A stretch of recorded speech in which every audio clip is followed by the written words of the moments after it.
Everyone, welcome to biophilic Bhavanapuri. So दोस्तों, आज हम बात करेंगे कोमेंसलिज्म एंड कोमेंसलिज्म के बारे में। ये दोनों क्या है? These are the population interactions. और ये ऐसे पॉपुलेशन इंटरैक्शन है जिसमें दो स्पीशीज जब एक दूसरे के साथ इंटरैक्ट करेंगी तो या तो उनको बेनिफिट होगा या उनको नुकसान होगा या फिर उनको कोई भी फर्क नहीं पड़ेगा।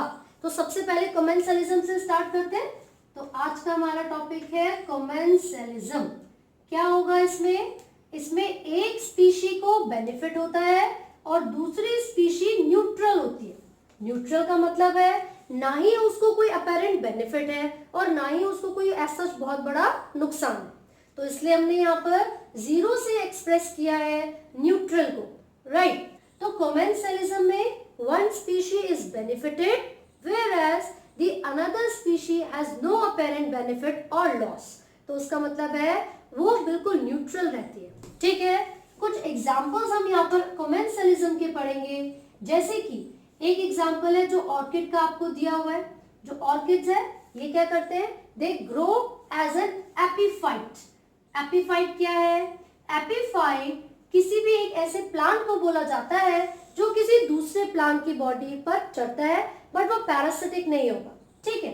सो जो ऑर्किड है वो as an epiphyte mango tree के ऊपर रहता है। किसके ऊपर? मैंगो ट्री के ऊपर। इसमें जो ऑर्किड है it will derive it's nutrition, लेकिन जो मैंगो ट्री है उसको एज सच कोई भी फर्क नहीं पड़ता। इसलिए हमने ये बोला है पॉजिटिव हो गया एक और दूसरा न्यूट्रल, है ना। दूसरा एग्जाम्पल आपको यहाँ पर दिया हुआ है कि जो बार्नेकल्स होती हैं they grow on the back of the whale. कौन कौन सा है? बार्नेकल्स ऑन व्हेल। तो इसमें जो बार्नेकल्स है वो एक तरीके से व्हेल के सरफेस पर ही, बॉडी के सरफेस पर ही रह रही है, but whale due to its large size उसको कोई फर्क नहीं पड़ता। बार्नेकल्स क्या है? मैंने प्रीवियस वीडियोस में भी बताया था कि ये कुछ आर्थ्रोपोडा फाइलम से बिलोंग करने वाले ऑर्गेनिजम्स है, क्रस्टेशियंस, ठीक है। Another example that we have is the cattle egret. Cattle egret and the cattle, grazing cattle, चरने वाली। अब आप इसमें भैंस का एग्जांपल ले लो। भाई जब भी ग्रेजिंग काउ या कैटल, कोई भी मतलब फेलो वगैरह ले सकते हैं, जब वो चल रही होती है तो आप कई बार इस तरीके के इंटरेक्शन को, मतलब इन दोनों की क्लोज एसोसिएशन को विलेज वगैरह में ऑब्जर्व कर सकते हो। क्योंकि जो बफेलो है वो वेजिटेरियन है, भाई उसको इंसेक्ट नहीं खाने, घास खानी है। जिस समय वो बफेलो चल रही होती है, ग्रेजिंग कर रही होती है, वो ईग्रेट बफेलो के ऊपर चढ़ जाता है, ठीक है। अब उस ईग्रेट को क्या चाहिए? उसे तो इंसेक्ट खाने हैं, लेकिन अगर वो ईग्रेट घास में खुद ढूंढना शुरू कर देना उन इंसेक्ट को तो उसके लिए बहुत डिफिकल्टी हो जाएगी। लेकिन वो ये जानता है भैंस तो खाएगी नहीं इंसेक्ट को। तो जिस समय वो भैंस ग्रेजिंग कर रही होती है, कैटल ग्रेजिंग कर रहे होते हैं, तो वो जो इंसेक्ट है दे जस्ट पॉप आउट, वो बाहर निकल के आ जाते हैं और ये ईग्रेट उन इंसेक्ट के ऊपर जंप करते हैं और उनको खा लेते हैं। बफेलो को तो कोई फर्क नहीं पड़ने वाला क्योंकि वो तो वैसे भी वेजिटेरियन है, उसे तो खाना ही नहीं था, लेकिन ईग्रेट के तो मजे आ गए। तो उसका मतलब क्या हुआ? एक स्पीशी को बेनिफिट हो गया and the another one is neutral. तो ये बहुत अच्छा एग्जांपल है, आपसे कई बार पूछा भी जाता है एग्जाम में, सो रिमेंबर इट। एंड एक और एग्जांपल जो कि आपको गिवन है वो सी एनिमोन का है। जो सी एनिमोन है उसमें उसके पास क्या है? टेंटिकल्स होते हैं, ठीक है। टेंटिकल्स क्या है? These are like pointed structure जो कि उसके सरफेस पर होंगे। तो जो sea anemone and clown fish है, क्लाउन फिश, इन दोनों के बीच में जो इंटरेक्शन है वो भी कोमेंसलिज्म है। Now why is it so?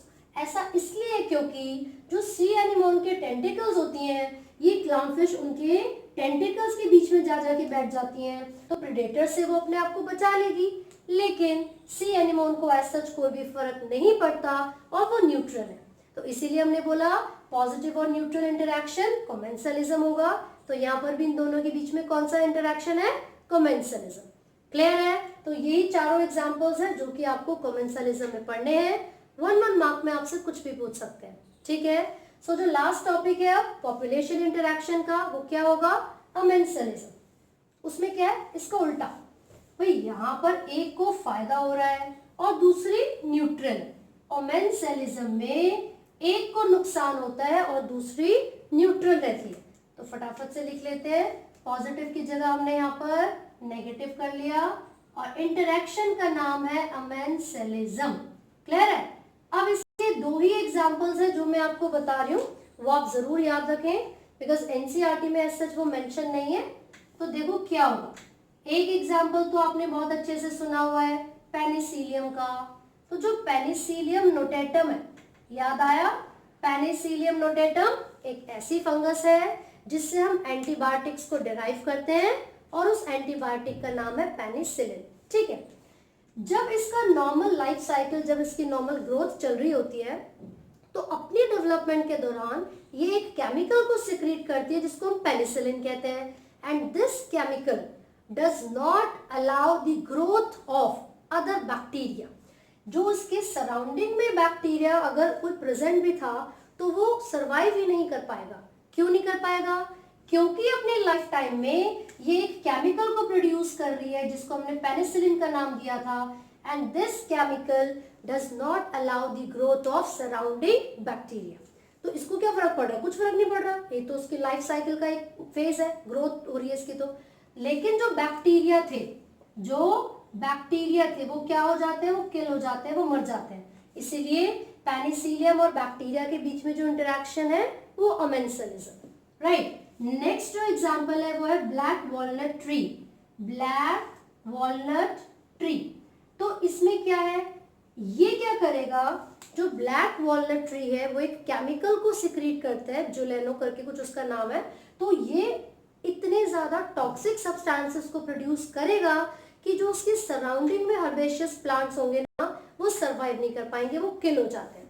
तो ब्लैक वॉलनट ट्री एंड दूसरा कौन सा है? ब्लैक वॉलनट के अलावा यहाँ पर हर्बेशियस प्लांट्स। तो इनके बीच में जो इंटरेक्शन होगा वो अमेंसेलिज्म है बिकॉज एक स्पीशी को नुकसान हो रहा है और दूसरे न्यूट्रल है, उसको कोई फर्क नहीं पड़ रहा। तो यहाँ पर ब्लैक वॉलनट ट्री को कोई फर्क नहीं पड़ता, जबकि जो सराउंडिंग में हर्बेशियस प्लांट्स हैं वो ग्रो ही नहीं कर पाते। ठीक है, so this is all. I hope आपको ये समझ में आया है। अगर आपको कोई भी डाउट है तो आप कमेंट कर सकते हैं and do not forget to like, share and subscribe. Thank you.